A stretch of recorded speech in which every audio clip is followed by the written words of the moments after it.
Hello guys! Magluto muna tayo ngayon ng paksiw.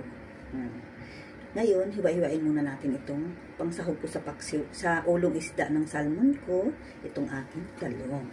Maliliit, maganda to siya guys. Matamis-namis. Hiwain natin guys. Simple lang. Para hiwain din natin paano. Masarap kasi ito dahil mga guys kasi maliit siya maliit siya. Hindi kagaya ng malalaki na hindi siya masyadong hindi na yung aking isang kutsilyo. Itong gamitin ko yung isa kong kutsilyo. Ayan. Para mabilis. At ako'y nagugutom na. Takam-takam lang. Takam-takam na ako guys.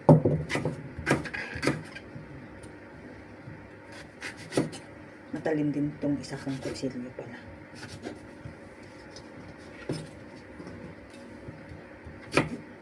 Alam ko, paborito ninyo lahat ang paksiw. Basta Pilipino po. Tayong mga Pilipino, gusto natin ang mga paksiw, mga tinulang manok. Imaginin na lang natin, ha.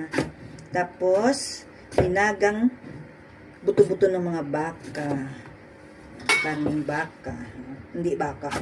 Karni ng mga buto-buto ng karning baka.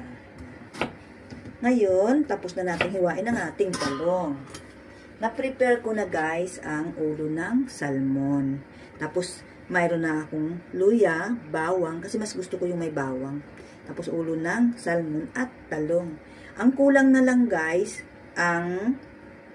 yung kulay green na sili, pero nakalimutan ko guys. Kaya dinamihan ko na lang siyang bawang at luya para at lagyan ko na lang siya mamaya ng dato puti na vinegar.